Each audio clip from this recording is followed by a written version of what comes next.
Hello, everyone. Welcome to the World Series of Board Gaming's Designer Series here on the Dice Tower. My name is Chris George. And I'm Brian Muller. Or, as our friends like to call us, Chris Reckoning George. And Dead Brian. You saying it. Oh, even just you saying it. I couldn't wait. I couldn't wait for you just to be Dead Brian. Yes, that is our bit that we are continuing from every single one of these other series. And of course, that ties in with our guest today. We are interviewing the esteemed John D. Clair. I didn't ask in the interview, Brian, but I think the D must stand for Dead Reckoning. I think that's how it came to be. That's how it came to be for me. So I'm excited about this one. I find with John D. Clair's designs, there's so much innovation and there's so much excitement around them. For me personally, anytime he comes out with a game, I'm like, yeah, that looks cool. I want to add it onto my shelves that are stuffed full. So I can't wait to talk to him. How about you, Brian? I think he's just got so much stuff that has good things in it. Like, you want to play his games. You really do. Some games, like Edge of Darkness, I don't know if you've ever played Edge of Darkness, but that game is like so different of an experience than any other game. Don't know what's going on at the beginning of the game, and it's a lot of stuff going on, but it's really, really neat. As you play it, you're like, oh, this is really good. So having played like all these games, I'm really interested to find out what his process of going over these game ideas and how that comes to be. Absolutely. So let's turn it over to John D. Clair, who will be at the World Series of Board Gaming in 2023. If you are watching this video, there is still time to purchase your tickets to the event. Ticket sales close the 9th of September on 11:59 p.m. Pacific time. So if you're still on the fence, you have a chance. You can look a couple weeks in advance and say, I don't need to go to work those days. I can have myself one of the best board gaming events ever. Or you can go into work, either or. So for tickets for that, you can check out WSBGvegas.com. But now let's turn it over to John D. Clair.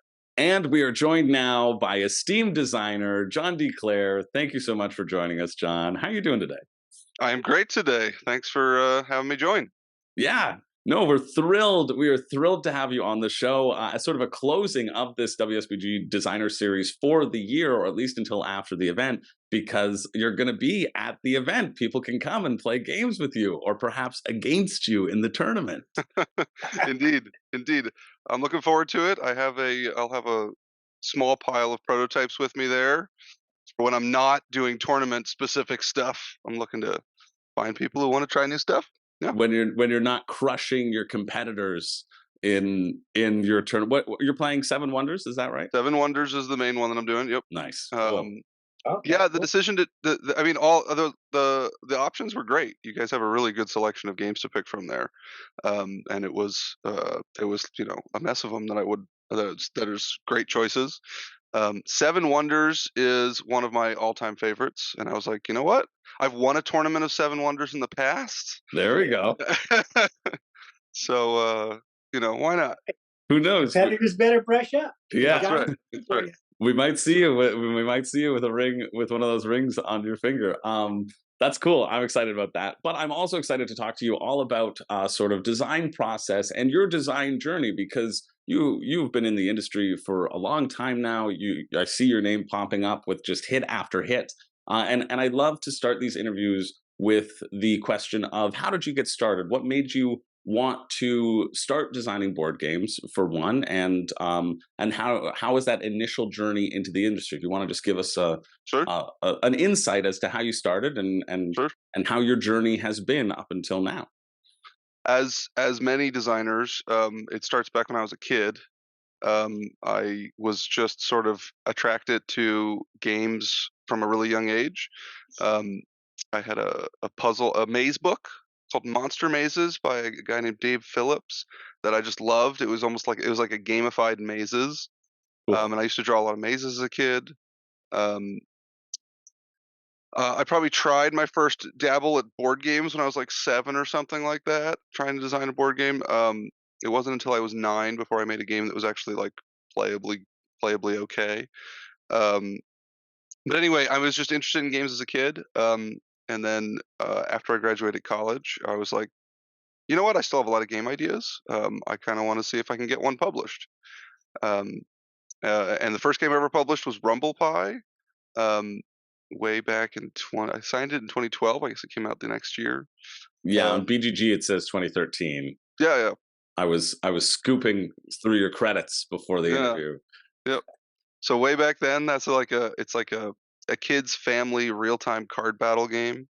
Yeah, and then I just kept doing it. And card crafting was sort of my breakout, where I that idea, even when I had that idea, I was like, this sounds like a really good idea.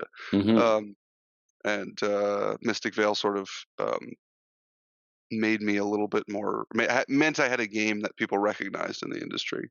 Yeah. Right. And so in terms of that card crafting, I feel like you were the pioneer of that mechanic. And it's also something that I haven't seen many people other than yourself adopt. I feel like I know Canvas does it, but other than that, I can't think of many games that adopt that card crafting mechanic. How did that idea come about, and why do you think people haven't stolen it as much from you? Borrowed. Borrowed, stealing, borrowed. It's all the same, Yeah. you know. Um, The creative space. uh, so the idea of there was like two questions in there. The Yeah. idea originally came um, in a way that ideas often don't come. I was literally going through sort of like a mental exercise of trying to come up with something original, Mm. and not bad. It's easy to come up with original bad ideas, right? Those are pretty easy to come by. But original good ideas are really hard to come by. And I was trying to come up with something original. I have a process that I've now started calling kinetic design for ways to um, find design inspiration or solve design problems uh, via the physicality of components. So Cool. you look for ways that a component can be used that maybe isn't a traditional way to use it, that may solve a design problem or create an innovation. And sort of card crafting was the first instance of me doing that successfully. Um, I was thinking about different game components and ways in which they could be used that they'd never been used before. And when I landed on card sleeves, it occurred to me that I couldn't think of any games that used card sleeves as a necessary component for the gameplay. Right. And then from there was, what do I do with that idea, right? How do you use card sleeves in a way that does matter for the game? Um, and that's sort of where the inspiration came from. Um, why hasn't it been borrowed by other designers? I think it has. There's been a number. There was Alexander Pfister did a game called Cloud. Um, now I can't remember the name. Cloud something, and he used he used it in an interesting way, like Okay. Cool. overlays. The first one I ever saw actually was from Simon, a game called Hate. Um, and they used it in a way that I was thinking about using, but hadn't at the time yet, which is from game session to game session, you carry over certain changes to the cards via the Right. card sleeve. So they don't change mid game, but they change in between games. As sort of that campaign legacy style Right. element existing. I've you know I've had the desire to make a sort of expandable or collectible card game with card crafting for a long time, where you not only build your deck, but you also get to sort of build the cards in the deck. There was just a game up on Kickstarter that was doing that. Oh yeah. Yeah, a small game. Now I can't remember the name. Yeah, anyway, it was a small game on Kickstarter that I saw doing kind of that idea. So there's this been done. There hasn't, other than Canvas, there hasn't been a really a breakout hit. Hmm. And Canvas does it in a very clever way artistically, in that the theme itself um, is about making weird and wacko art. So one of the challenges of card crafting games, right, Right. is how do you make the art not look kind of silly and ridiculous or just bad, right? Right. Because when you overlay cards, um, you either need to have a very formulaic pieces of art so they layer, and you may even need to force people to say, like, you have to sleeve this at the front of the card and this at the back because this is a foreground and this is a background, right? Right. Um, and that's very restrictive if you want to say, hey, you create your card however you want, mix and match powers, right? So that's actually almost a barrier is the art. And now Canvas did it in a really clever way where they just said, hey, the game is about making really weirdo art, right? Yeah. Yeah. They just sort of dodged the problem completely. Um, Anyway, I think another barrier is it's really annoying to prototype, like really annoying to prototype. Right. Now I've got a formula now, and I can crank out them pretty quick. I get a bunch of like blank, transparent card size things from AEG, um, and I can just put stickers on them. But like when I was first making it, I'd have to, get these sheets of plastic about this big. I'd have to like pen in card lines and then cut them. And cutting on a transparent sheet is really hard, right? You gotta Right. hold it up to the light and like try to cut along the line. Yeah.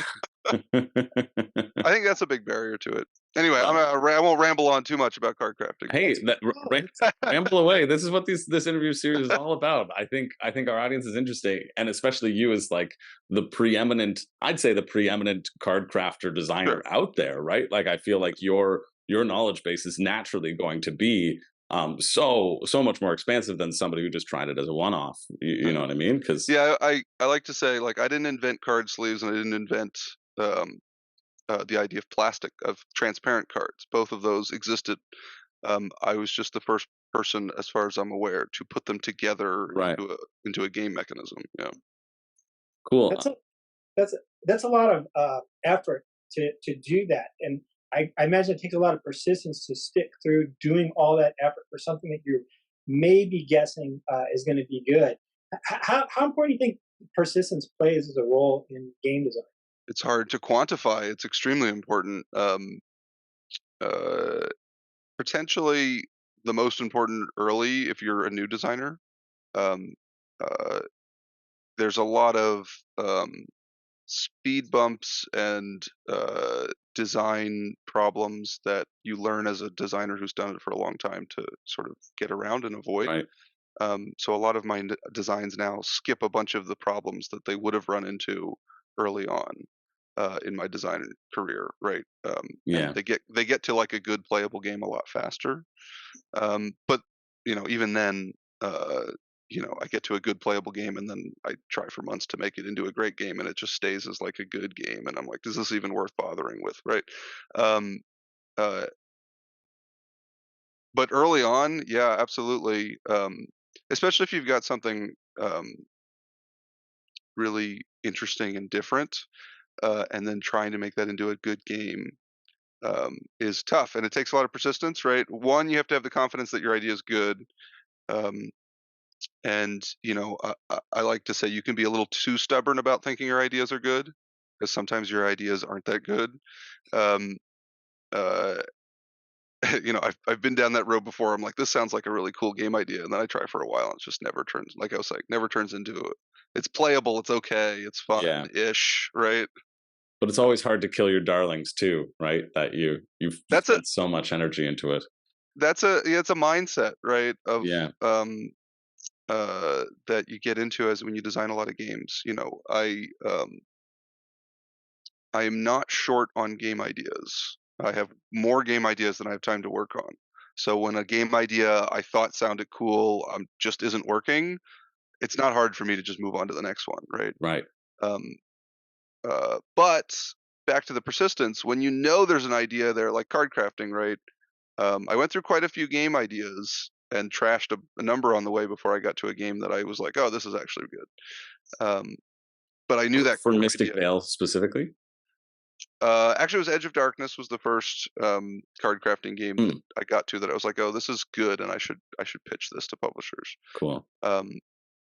But I knew the idea of card crafting was good, even if at the time I wasn't as good of a designer as I am now, and it took me a long time to get that good idea to a good game. Right. Right. Yeah.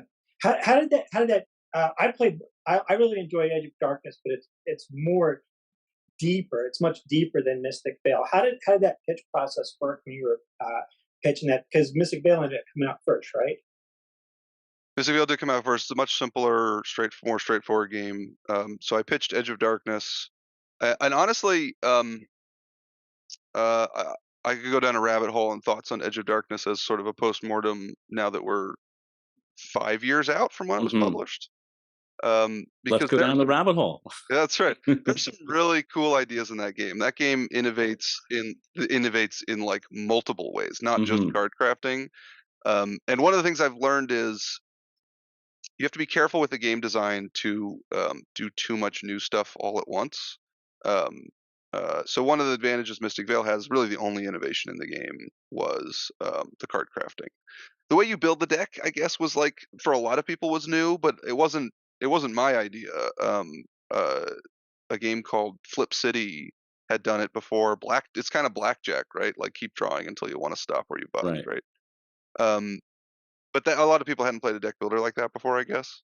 But the real innovation, it was card crafting, and that was more or less it. But with Edge of Darkness, there's like 3 different innovations. The cards are double sided. On the back side of the cards that you use to fight the monsters, right? The way Yeah. the action economy with the workers. It was like a deck building game where the cost of every card was free, but like you had to use worker management to use your cards effectively. Um, the way the threats attacked was the tower, Yeah. which I hesitate to call that innovative. It was just a way to randomize 3 things, but it felt innovative. It was different, right? Yeah. Yeah. You still don't see a lot of cube tower dropping stuff. I love cube towers. Yeah. I've got 2 games with cube towers now, so The way everything's no set secret up, I like really, cube towers. Yeah.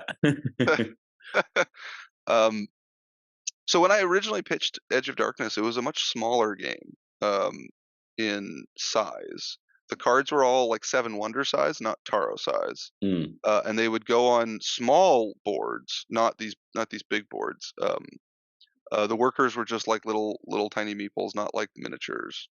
Um, and I one of the game mechanisms that I later added that fixed a problem, but actually introduced problems that I came to recognize later, was the way you draft your hand. So it used to be everyone would just random draw off the top of a face down deck, and they'd randomly draw their hand. And later it became like you would draft your hand out of a market, and it solved the randomness factor of Mhm. just right, because in Edge of Darkness some cards just get way better than others, right? Yeah. They just do, right? And it solved the problem of just randomly blind drawing into a better hand than somebody else.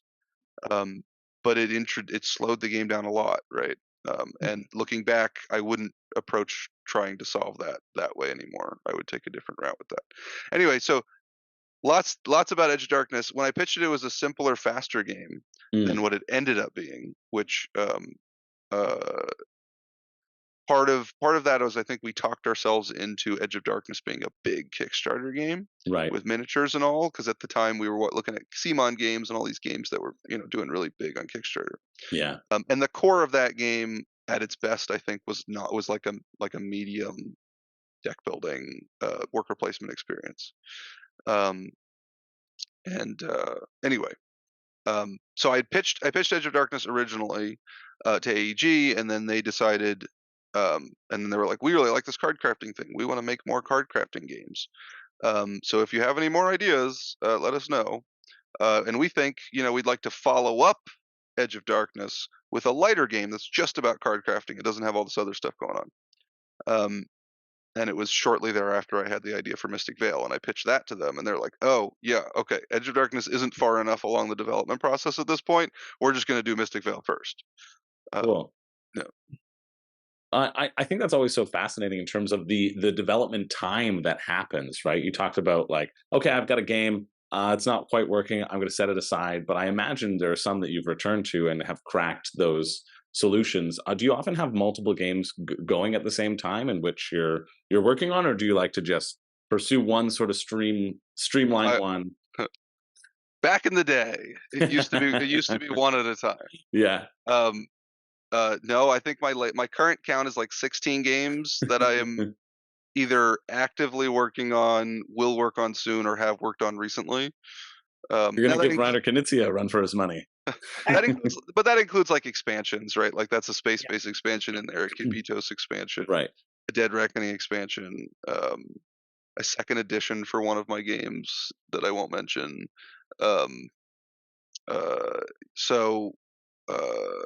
Yeah, and then a bunch. Some of those are games that are I've already signed. Like I've signed with a publisher to design for them for an IP or something. And some of them are games that I'm just making because I've had the idea and I had some time to put on it, right? Yeah. I've now reached a point where I'm like, I can't not adding any more games until like when a game leaves what I'm working on, then I'll start Right. working on the new idea.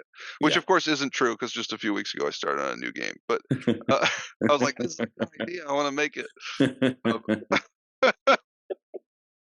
We'll see that one in 2030. yeah.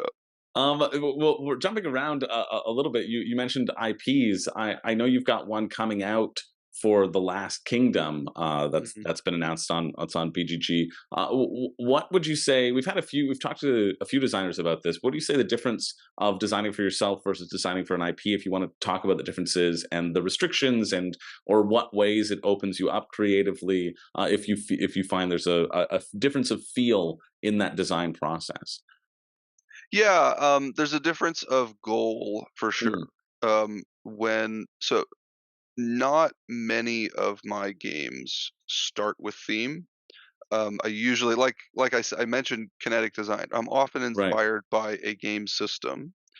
Sometimes it's a physical component, um, and sometimes it's a non-physical game mechanism, right?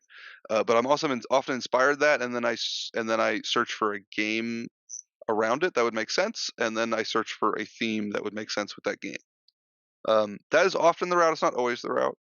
Um, and obviously, when you start with an IP, it's You've got the theme. it's obviously theme first, right? So you have to look for game mechanisms that make most sense with that theme. Um, when I'm making a game on my own, uh, innovation is kind of really crucial to me. If the game's not doing something that gives people a reason to play it other than and not one of the many good games that already exist, um, I'll just work on a different idea, right? Right. But an IP is a reason for people to play a game other than the many reasons exist. So the game systems within that game don't need to be super innovative, right? Right. They just need to be good and do justice to the theme. Yeah, and capture Um, the feeling. right. So like whenever I make a game, there has to be a reason why people should play it other than and play it rather than just playing one of the half a billion other great games, right? Um, uh, so yeah, I try to innovate, but with an IP, if I have a really good innovative idea for the game system that fits that IP, great, right? I'm not against that, but it doesn't need to be. So that's actually really probably the biggest difference for me Mm, is the search for something really different isn't as crucial in the gameplay. mm, It's more important that the gameplay does justice to the theme um, because the theme itself is a reason for people to want to play it. right. Right? And then what are the mechanics and how do you feel you capture that in the Last Kingdom one? Is it Yeah, out? Is it out yet? I'm not sure. I know it said they were 2023. selling it at Gen Con. Yeah, I don't know if that means it's on retail shelves yet. Maybe. right. Um, On its yeah, way, we'll yeah, probably say. imminently, Yeah, if yeah. not already. Um, yeah. So the Last Kingdom. So I hadn't actually seen the show or read the books um, prior to Gamelin reaching out to me. I was like, it was 2020, and I had time, and I was like, oh, yeah, you know what? I think I'll try to take on this challenge. So I watched the show. Um, it was good. I liked the show. Mhm. We could talk about the show. I have some quibbles with it, but in general, I liked it. Uh, um, and then I went on making the game. Right. So what I wanted to capture, I think the most important thing to capture about the show for that game was the characters um, and the politics and incentives that players are dealing with as those characters around the battles, right? Mm, And then obviously there must be fighting, right? right. There have to be battles, right? It's all political intrigue. Yeah. So I mean, we talked about a few ideas. We're like, we could do a tactical battle game, Yeah. right? We could do, but what they wanted was like a dudes on a map game, and then um, I thought a politics element was super important since characters in that show are switching sides often. Mhm. The main character himself is literally like by parents and by adopted parents on both sides, right? Right. Of the conflict, right? So I wanted the game to sort of capture that. Um, So from there, I looked for games that, were really good area control politics games for inspiration and to inform the design. Um, uh, and the main game that inspired and informed the design of Last Kingdom was The King is Dead, um, which is a much simpler and beautifully elegant little game, right? But also not very thematic, right? So I was like, I love that game system. Um, uh, how do I expand it? Use some of the great ideas in that, right, as inspiration for a game that Yeah. fits the Last Kingdom world, while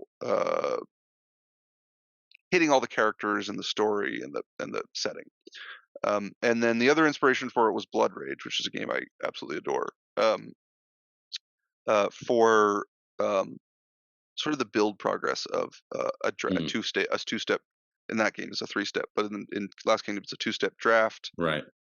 And that feeling of the first round mattering and the second round really mattering, right? Yeah. Cool.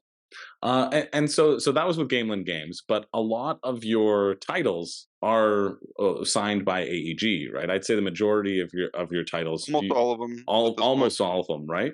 Yeah. I was looking through and I was like, yeah, I feel like AEG, AEG. How did you get involved with AEG, and how has that relationship been? Because clearly it's a good relationship because you keep on working together. Yeah, they're great. I mean, John Zinser, the owner of the company, I consider him a good friend now. Hmm. So I got my relationship with them originally began when I was pitching Edge of Darkness.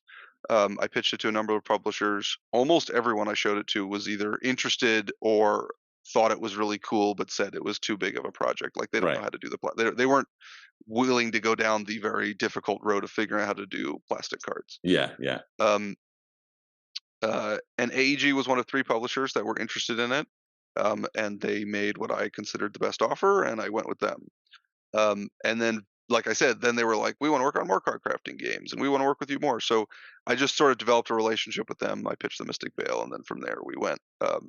John Zinser wanted me to come work for him. We ended up with a deal that wasn't exactly the same as that, but meant I was more or less exclusively designing for them. Right. Um, that deal, no, that deal, we are now beyond that, and I'm pitching to other publishers as well, but not in any way is that because I don't want to work with AEG. They're great. I've got like 6 projects with them still. Um, 6 of those 16 are AEG related. Nice. Um, so yeah, I intend to continue working with them. They're great. They do good stuff. Yeah, that's cool.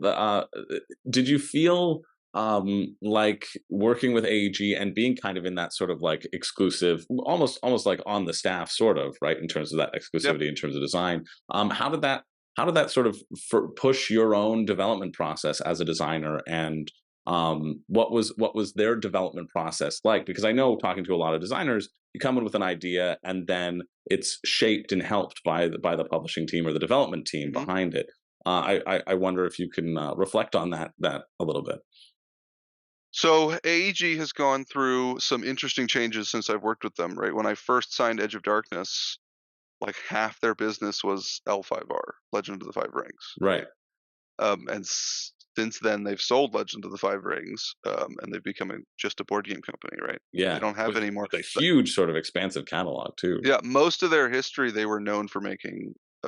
Most of their history, I guess, up until about 10 years ago, 7 years ago, they were known for making collectible card games, right? Right. So that was a big change at the company.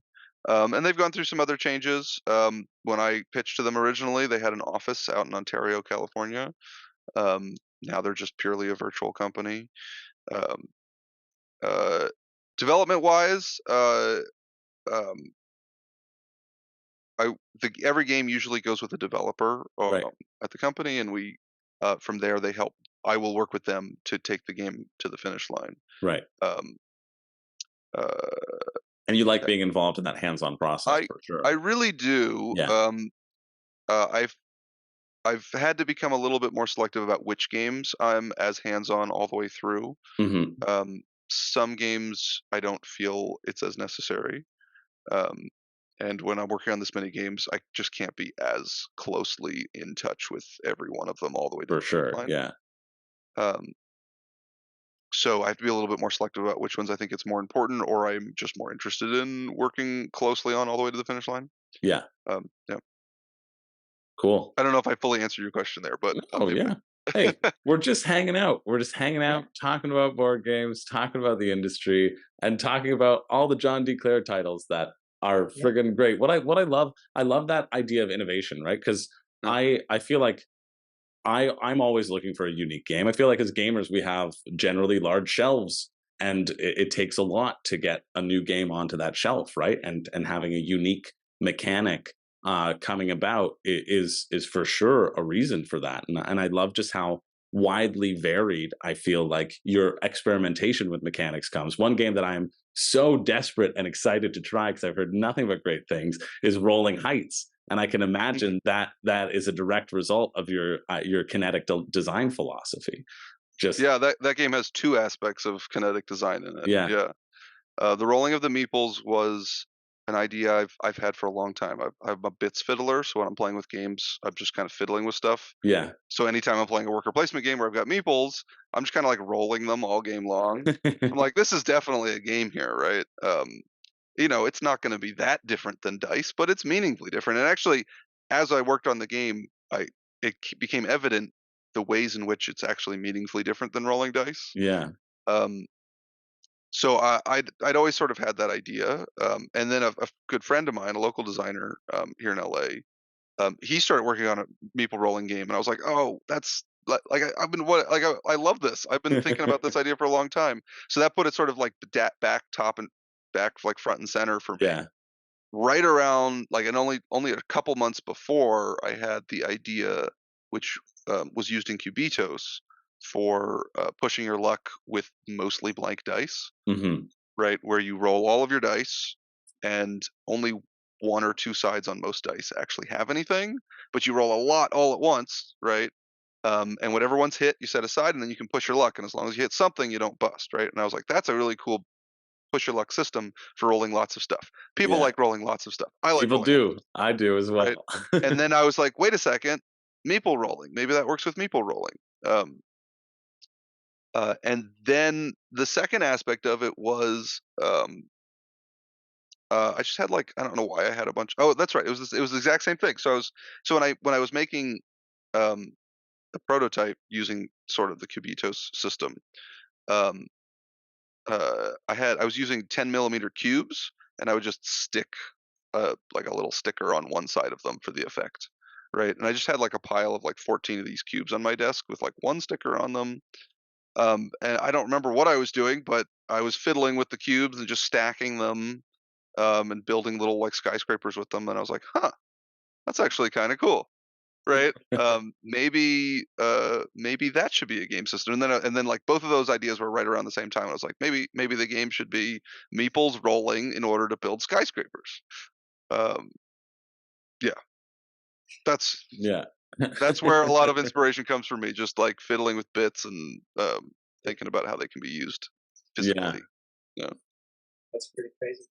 Sure. Brian loves what was the one that you find is Teach-U, an innovation on Yeah, Teach-U? the Custom Heroes game is like a great layer on top of Teach-U. We talked quite a bit about how there was a Teach-U's a good 4-player game and 6-player game maybe, but it's always, there's been a lot of people who've tried to make it for odd player counts and just haven't really Mm. really fully got it. But Custom Heroes, not just is it a good game for odd number of players, but it's just a really fun game all around that adds quite a bit of interesting mechanics to Uh, teach you things. yeah, I mean, I have a lot of thoughts on Cubitos, Custom Heroes. Uh, I think it was a really good idea that we did an okay job with. Um, yeah, which is I think the art clashed for a number of people with the style Yeah, of game that it was. Mm. Some people the art was great for, and a lot of people the art was just not the type of game they thought they were sitting down to play, Right. right? Um, and then I think we overcomplicated some of the aspects of the scoring and the way you and the resource management, but all of that was really cool, right? The core yeah, of it was good. Um, so maybe I have another game along those lines that Who I'm not knows? Who sure I'm knows? allowed to talk about. I assume that you probably don't. You probably don't, but if enough people get interested in the comments down below, then maybe you could start working on one. You know what I That's mean? right. Maybe Yeah, the community could push that forward, that's right. and certainly isn't something that you may or may not have in the can, right? That's right. So what I'm was it? What definitely. was the art Oh, yeah, go ahead. process like for the game? Because I when I first sat down, I said this art isn't necessarily for me, but it is a great game, a really really great game. Yep. How did that art process work? Was that through the developer? Or? Yeah, that was mostly all AEG's management and decision on it. Uh, and it didn't sound like a bad idea to me. Uh, and again, we could debate whether it was a bad idea in the end or not. I don't think it served the game better than a different theme could have, Hmm. though. And so we were talking about themes for that game. My original theme and name for that game was called Entropy, and every card was a planet. Um, and as you added things, it would add like comets and like space debris onto the card. And it was like as the game progresses, your little galaxy gets just more and more chaotic. But that wasn't necessarily the theme that we were going to go with, right? It was just the prototype theme. Placeholder, Uh, yeah. yeah, Or maybe go forward with it. which maybe that would have been a better theme, right? Who knows? Um, along the playtest process, someone suggested, hey, this should be about heroes, and every card is a character, and when you sleeve something on it, like it's an item that they're holding, and the Right. characters get weirder and goofier. Is And we were like, yeah, it, that that's sounds. the foam finger is. Yeah, yeah, yeah. And I actually think that was a good idea. I don't know if the anime style was the right for the game. The idea of people holding things and it being silly, because the game has a silly feel to it Mm, sometimes, right? It's a thinky game, right? Decisions are not obvious; they're tricky, um, but it has a silly feel to it, right? When you're, Yeah. hey, this 10 is now two 18s, right? And everyone's like, "What?" And then someone else is like, oh yeah, well I have a card that's two 20s, right? Um, It's great. It really is great. so yeah, I mean that theme was landed on in that conversation. Everybody really liked it, and it kind of went from there. Um, you can always look back and say, we should have done it differently after the fact, right? Right. There's always ways to tweak and change. I feel like do you feel like there are little things about every game that you've produced? I feel like that it I'm must be always for every trying. designer. I'm always trying to be really honest about the stuff I've done in the past and the mistakes and things to learn from. Right. Uh, there's almost always something about a design that I look back on and say, I wish I'd done it differently, right? Mm, I mean, even some of my latest games, right? Like Dead Reckoning, which I've described in the past as my best game design, um, and it might not be anymore. But that I'm not allowed to talk about that one.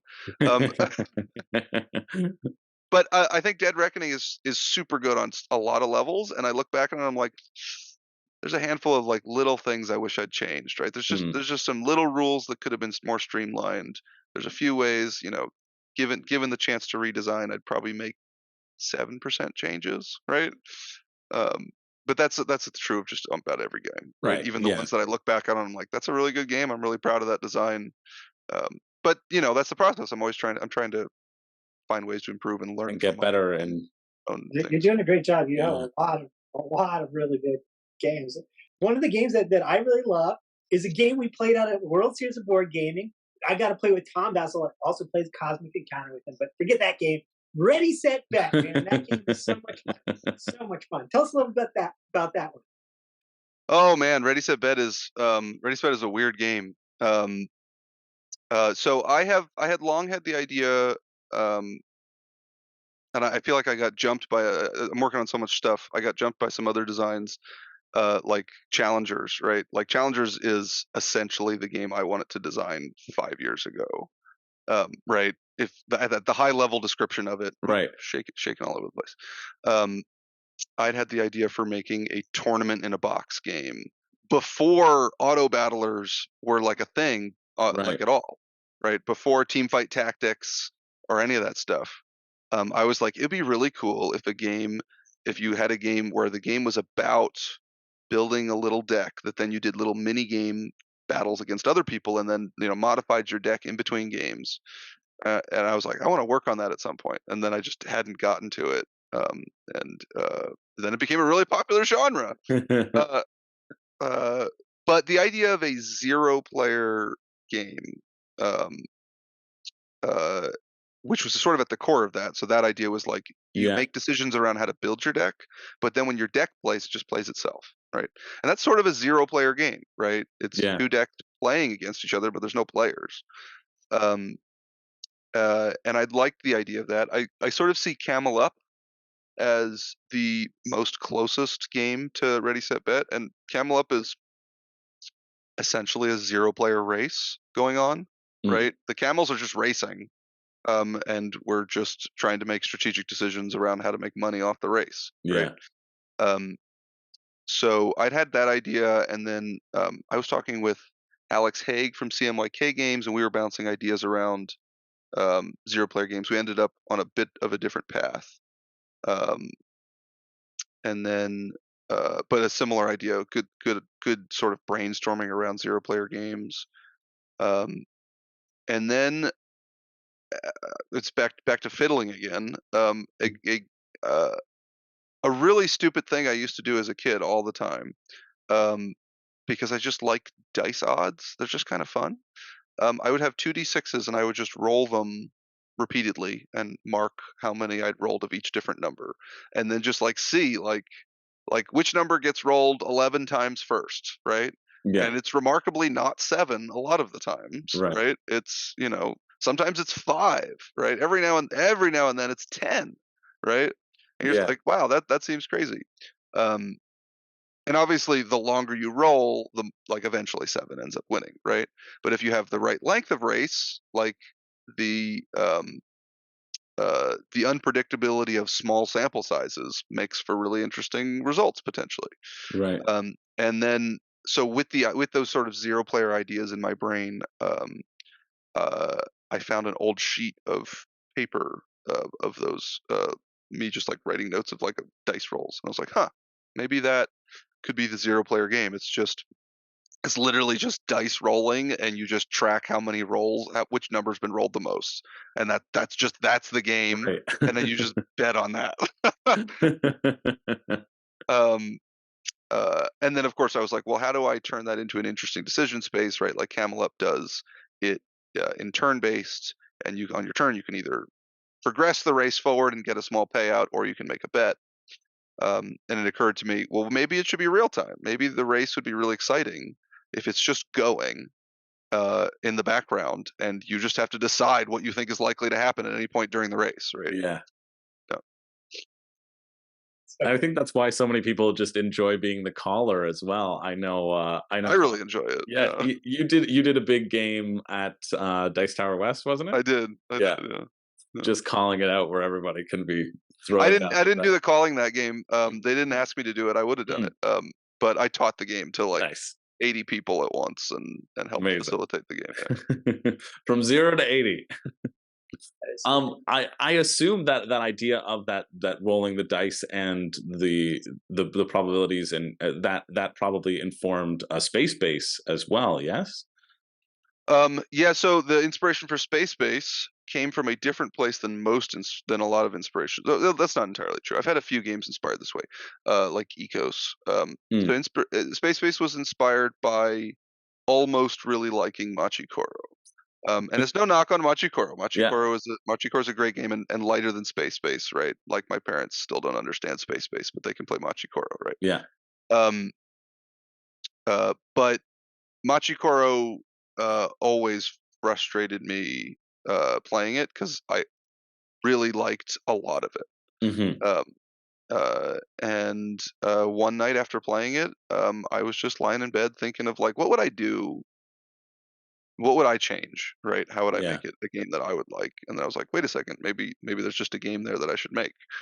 And that's where Space Base sort of came from. That's funny. I did also want to go. We're running a little short on time, so I don't want to keep you too long. But I did want to go back on the idea of improving upon your games, and what amount of expansion space, I guess, do you like to try to innovate on previous things, or how do you go about producing expansions? Because I know AEG's latest Kickstarter, which was a fantastic deal, was like a big 4-pack of expansions. And I know, I think Space Base was in there. I think Cubitos was in there. Yeah. But there Tiny were Towns Tiny and Towns and War War Chest. Chest. Yeah, those were the four. Um, but in terms of that, like increasing little expansions upon an existing system, what makes you want to go back? Other than the publisher saying, "Hey, we'd like an expansion. Your game is popular," and what makes you interested in designing in that space and adding to that space, and how do you balance that with keeping the core element of the game kind of sound? Yeah, I mean the some games are more readily expansionable than Hmm. others. A lot of times in the design process, I set aside good ideas because I don't want to make the game bigger than Right. um, a certain sort of target complexity. But I like those ideas. I liked the version of the game with them in there. Yeah. It just made the game more complicated than I want it to be as a base game. So then those become expansion ideas.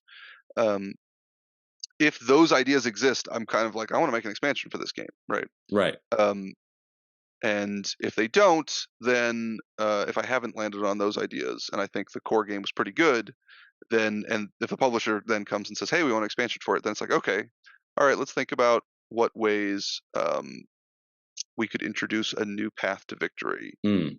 that would be interesting and different, and not just feel like something tacked on that's not necessary. Yeah. Um, I think I've succeeded and failed to different degrees with expansions. Um, uh, Space Base is a good example of that, where I think the first expansion was not a good first expansion. I think it's a good expansion. Mm. I think But the in terms of content, next step, I think the content in it is fun. Um, I think the saga thing was good for a lot of people, but overall probably a misstep for that mhm, game. Um, there's a bunch of people who may even disagree with me on that, but I think there's probably more people who would say it didn't do anything for me, or I actually didn't get it because I didn't want to have to I didn't understand the campaign thing, right? right. So that was a misstep, but the content itself inside was really, I think, was good content. I really enjoyed that expansion mixed in, but I think it was a bad first expansion, right? So interestingly, now the third space-based expansion that was part of that Kickstarter, I think, is Hmm. actually the best first expansion. Um, and it's just like it's more content, it's more paths to victory without more rules, right? There's more card effects that you can find that don't Right. complicate the game that much. Um, but add a layer of variety and interest to the base game, right? Yeah. Um, Cubitos, similarly. So like part of my problem that I'm trying to get better at is knowing when to innovate.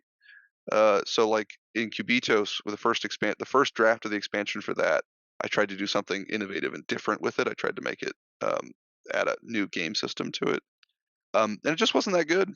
Um, and then I quickly was like, you know what? I think this should be just a straightforward more stuff expansion because Cubitos is set up for that, right? Like it's very easy to just say, hey, here's more variety of possibilities the cards could do. Maybe here's one new die or two new dice that do different things, and that's it. I always wanted the game to play up to 6 players, so it also does that. It adds a fifth, sixth player. My original prototype played up to 6, and it plays great at 6. Right? There's no as long as you have the table big enough, it really nothing about the game gets in the way of playing up to 6. Um, and then like the Dead Reckoning expansions are man, that's a really weird one because I think the expansions in that game are actually all really good. Hmm. Um, and I don't think the saga was a misstep. I think the saga is actually really cool in those expansions. Um, but I don't think we figured out how to market them. Right. So a lot of people saw the expansions for Dead Reckoning and were like, I don't know what that is. It looks expensive.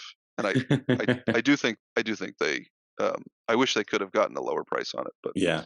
It is what it is. The card crafting stuff is expensive in the way it was set up, but um, it would have been nice if we could have gotten a little bit lower price. But anyway, people saw it. It's like it's an expensive expansion, and a lot of it is hidden content, Right. right? So they're like, so what? I get that there's stuff in the box, but I don't really know why I should want it yet, Right. right? And that's like, how do you market that, right? It's not a legacy game, but we've got hidden content that you can discover as you play. Yeah, and you don't want to ruin Um, that surprise for people. right, so we don't want to ruin it, but we also want to like show them that, hey, the stuff in here is cool, it's worth getting, right? So it's a weird thing to do. So that one I have mixed feelings on, because maybe the first expansion should have just been a variety.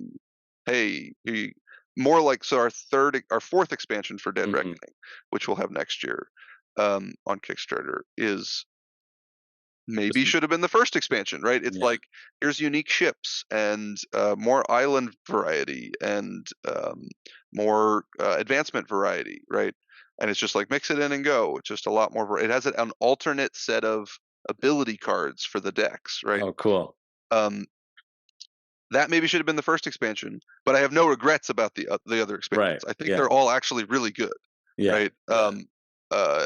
It's just, how do you get new players to recognize that they're actually really cool without being able to show them what's inside, right?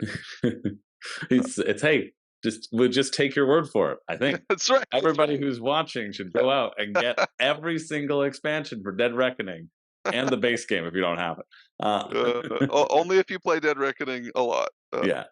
Yeah. Well, I think that's the key with a lot of expansions, right? Like a game should be sound and replayable in its base form without. And Dead Reckoning is, like I said, I think it's my best, if not one of my best designs, right? Yeah. And super replayable core game. Yeah. But yeah, I mean, start with one expansion if you haven't. I think the expansions are super cool. But I think that answered your expansion question. They're a different, they're a little bit of a different design challenge. Yeah. Well, we're running out of time on our. I have one quick interjection. But Brian has a question. Hopefully I answer your question, but I think this one's really, really important. On BGG, your profile pic, your complete Great Western Trail regalia. How did that come about? So that's me. I think I'm 19 or 20 there, and I am about 2 miles from the top of Mount Whitney. At the end of a 9-day backpacking trip. Yeah. Nice. I love the mountains. That's one of my other passions is camping, swimming in lakes, hiking mountains. My sister and I did the John Muir Trail a few years ago. I've got an itch to do it again, but now that I have kids, I can't really go away for a month and hike in the mountains. But well, you bring them with you, and you say, "Listen, that's the plan. You're on your own." That's the plan. I know your children are a little younger, but you say, "Listen, the wilderness is what it is. Go forth. Go forth. If you emerge, great. You can come back to the Clair clan." Yeah, no, my oldest son is getting old enough to kind of potentially do like a short backpacking trip. So we were talking about doing one in September, going out for 2 nights and hiking back out. That'd be cool. And then one question that we always like to leave off on, other than yourself, who are some of your favorite designers and what are some of your favorite games out there that you enjoy playing?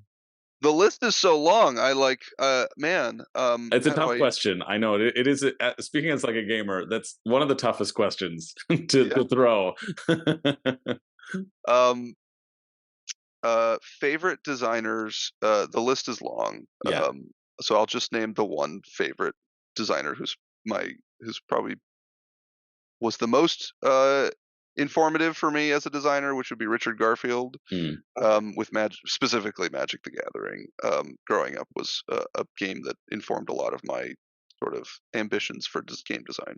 Cool. But I also like his other games, right? Like King of Tokyo, I think is great. One of his less known games, Treasure Hunters, is awesome. Brilliant little drafting game. Cool. We've played a lot of Bunny Kingdom. Bunny Kingdom's so good. Favorite games, I think I mentioned Seven Wonders, Blood Rage, Eclipse, specifically the second edition because rockets are broken in the first edition. Great Western Trail, you just mentioned that. Alexander Pfister, I guess I'm mentioning two designers now. Alexander Pfister's great. I don't think he's Yeah. missed any of his games have missed for me yet. Um, yeah, I mean, I could go on for a while. So We can call it there. Thank you so much, John, for taking the time out of the schedule. This has been really fun, and look forward to seeing you at WSBG. indeed, looking forward to it. And for everybody else, if you want to see John and hang out and try some of those prototypes and get him to spill his secrets, well, you too can come to WSBG and maybe play a game with him. We'll have more information on that in the next section in our little outro. But John, thank you again for your time. We'll talk to you later. Indeed. As always, what a great way to wrap up this series, at least until the event. Hey, Brian? It's awesome. We went through so much stuff. It was just incredible. All the stuff and all the ways that he's had hits throughout his career so far, and how many projects he's got going in the bucket. Yeah, unbelievable. I know he's rivaling our first one that was on Dice Tower. At least there's still a few more over on WSBG's YouTube channel if you want to check out interviews with Helga Ostertag of Gaia Project, Martin Wallace, Elizabeth Hargrave, Matthias Viga. We have all those over on the WSBG YouTube channel. But Rainer Knizia, Dr. Rainer Knizia, and his 2 dressers of 50 drawers each of games, John D. Clair is going to have a dresser like that pretty soon, it feels like. Yeah. And if you are coming out to WSBG, you actually have a chance to fit into that process because he's bringing some prototypes. That's true. You can play prototypes, and as always with all of our sort of guests at WSBG, with every ticket, you're going to get these little raffle tickets that you can put into a box of who you want to play a game with, and then they're going to draw out people, and you get to play games with that person. You get to play one of their favorite games that they've designed. We have, for all of our commentary team, you can do it. Tom Vassell, you can play some Cosmic Encounter. Z, you can play Jamaica. Camilla Cleghorn, you can play some Bad Company, and a whole bunch of else. Matthias Viga, you can play Arc Nova with the designer of Arc Nova. Space Base with the designer of Space Base. It's going to be a really fun time. It's been absolutely lovely doing this designer series on the Dice Tower, and we will hope to bring it back to you after the event. But for now, we've got to get prepped and ready for the event to make sure that for everyone who attends, it is the best friggin' board gaming week ever. That's our goal. So hopefully we'll see you there. Drop down in the comments if you are attending and what you're excited for and who you hope to win a raffle with. And you know what? We'll make it so that if you show your comment and you said, I want an extra raffle ticket to play a game with this person, and you show it to the people doling out the raffle tickets, they'll give you one. Well, that's just a special little thing for anybody who is coming to WSBG to play games with us. I can't wait for this event. I'm so thrilled. Again, if you haven't gotten your tickets, the window is closing. Your last chance to do so is September 9th, 11:59 p.m. Pacific time. That is when ticket sales stop entirely. You can still get yourself a ticket to any of the Outer Ring events, and any of the Ring events, the hotel package is likely finished, the reduced rate, but you can still get hotel tickets through our website as well, I believe. Anyway, that's it for us. Thank you, everybody, for watching. I hope you enjoyed this designer series. If you missed some, we have Dr. Rainer Knizia, Randy Flynn, an interview with Stronghold Games, the team behind Stronghold Games, Manny Tremblay of Dice Throne, Jacob Frixilius of Terraforming Mars fame. We've got an inside look at DeVere and the operations and what it takes on running a publishing company, and an inside look in that capacity. We have an interview with Paul Denon of Dune Imperium fame, also working for Direwolf Digital. And then now we have this one with John D. Clair. That's 8 that you can watch on the Dice Tower, and then 4 more over on WSBG's channel of, again, like I said, Helga Ostertag, Martin Wallace, Elizabeth Hargrave, and Matthias Viga. This was an awesome, fun series, Brian. I'm so glad that we got to do it. And let us know also in the comments who you want to see us interview moving forward, because ideally we'd like to make this sort of a regular thing over here on Dice Tower or also on WSBG. So yeah, it's been fun. Got anything else before we sign off, Brian? No, but if you know Steffenfeld, have him give us a call. Yeah, that's true. We have, yeah, Antoine Bauza is probably in the works for our next upcoming. We want to get everybody from obviously our games and the design space as well. So thanks everyone for tuning in. My name is Chris George. And I'm Brian Muller. And as we say at WSBG Vegas, get in the game.